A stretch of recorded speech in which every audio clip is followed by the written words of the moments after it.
This is Season 5, Day 1.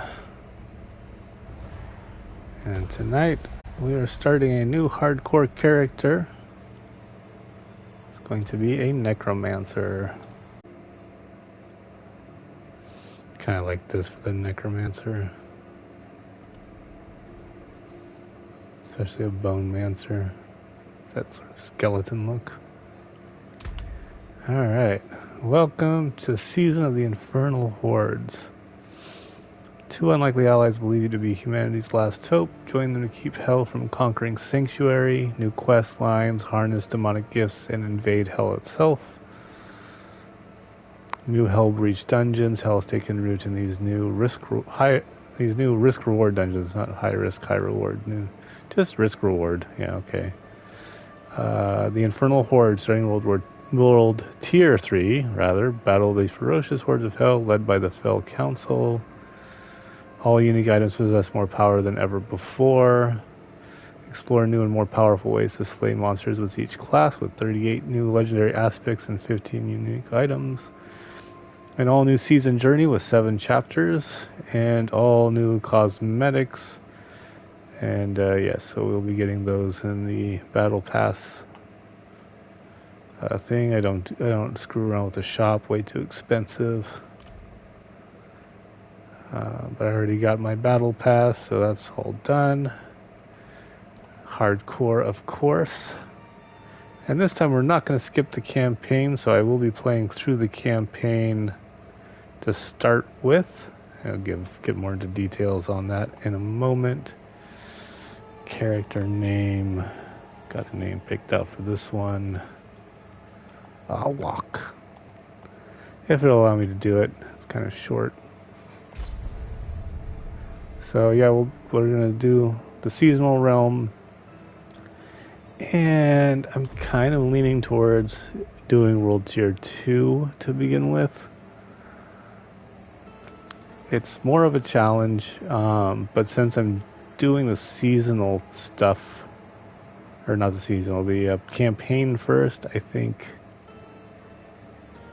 I'll be okay.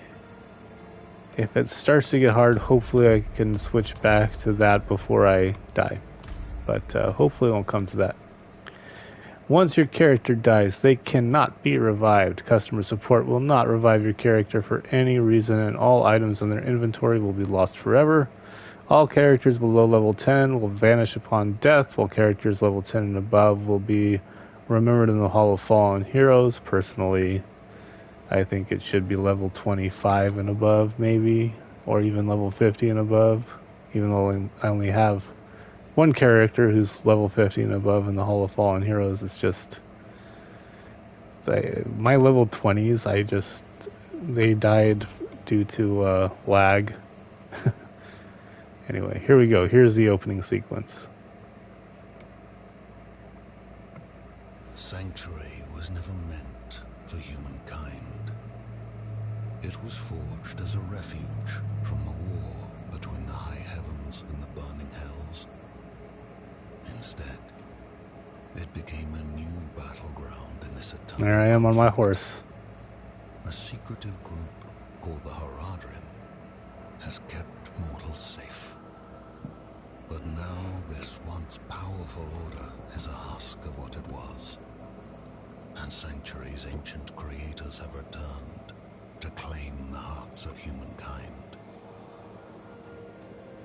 This is the story of their downfall.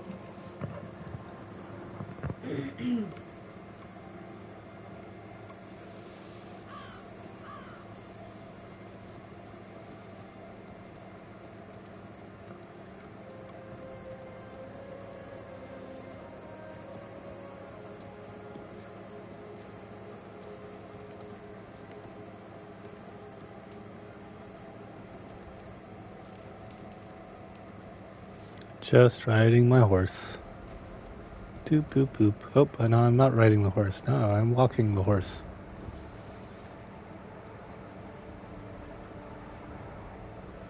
The horse got tired, so I'm dragging it along or something. I don't know.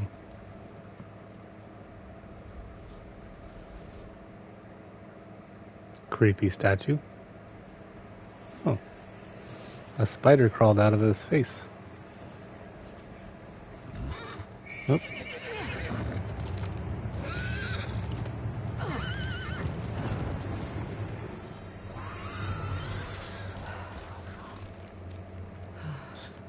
Goddamn horse.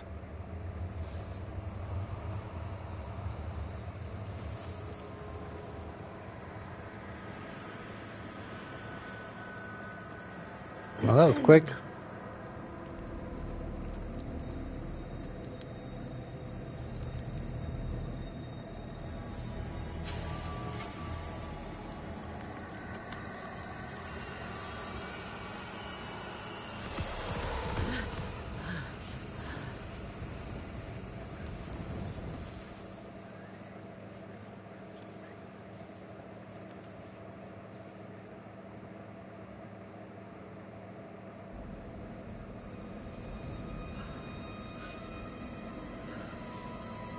Well, it looks like I'm gonna die already.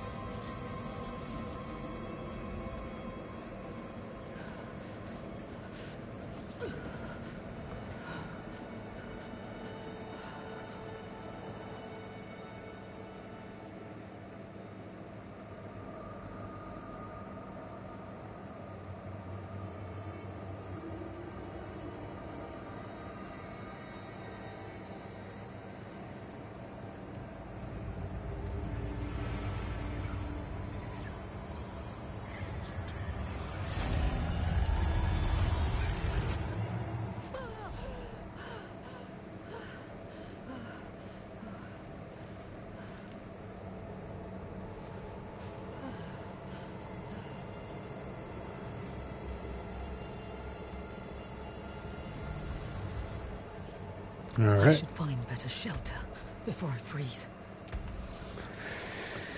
Okay, so I have 10 points to start off with because of the renown I gathered in my previous hardcore characters. So let's go ahead and take a look. Oh, actually, I'm not going to be doing Bone. This is a BloodNecro. Well, that's okay. I am not redoing her look over something as trivial as that. In fact, I think I can change some aspects of how she looks if I want to. So we're going to do this. So what does this do? This, I burst an enemy's blood, dealing some damage. Has a 20% chance to form a blood orb. After picking up a blood orb, my next hemorrhage also deals damage to enemies and enemies around the target and grants 2 additional essence per enemy hit.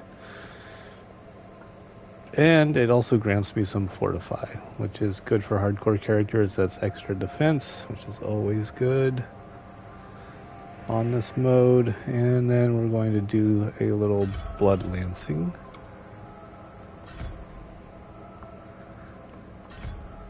So what does this do? This throws a blood lance that lingers in an enemy for 3 seconds, then explodes for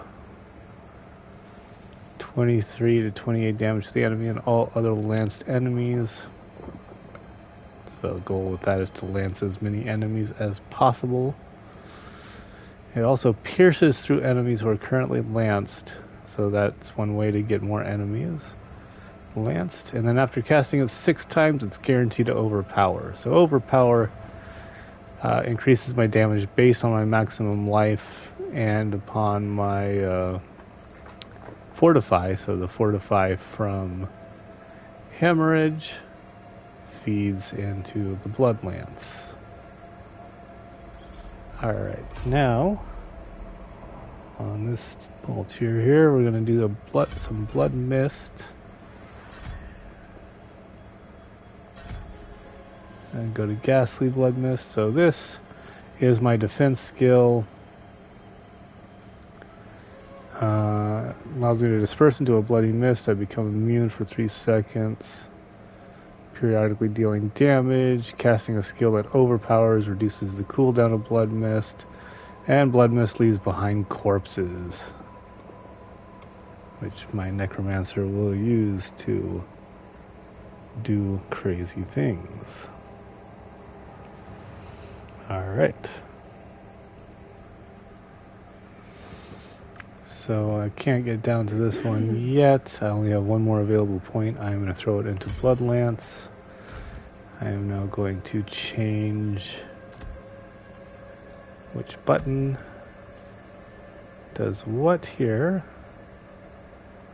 So I want this to be my triangle. And I'm going to make this my square. So that's not going to affect this video at all. That's just where I'm comfortable putting the skills for my controls. Alright, let's test this character out. Let's see how this goes. So that's my Blood Lance.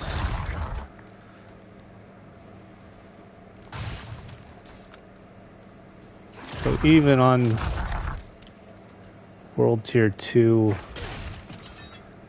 that's my hemorrhage. Even on World Tier 2, I still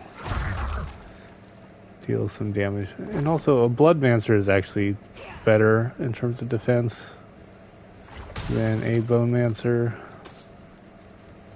Not only do I gain fortify, but it also has a chance to drop blood orbs, and blood orbs heal me. Everywhere.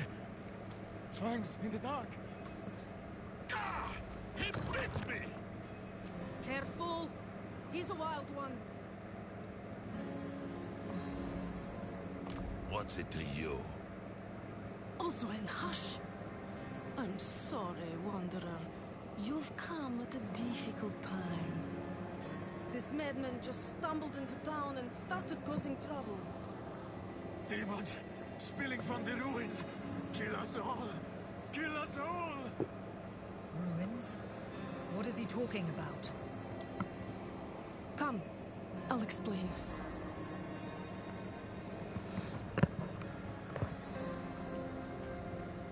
There is evil staring in the ruins to the north. That poor monk back there must have gone inside. Even a holy man like him was driven mad by whatever he saw.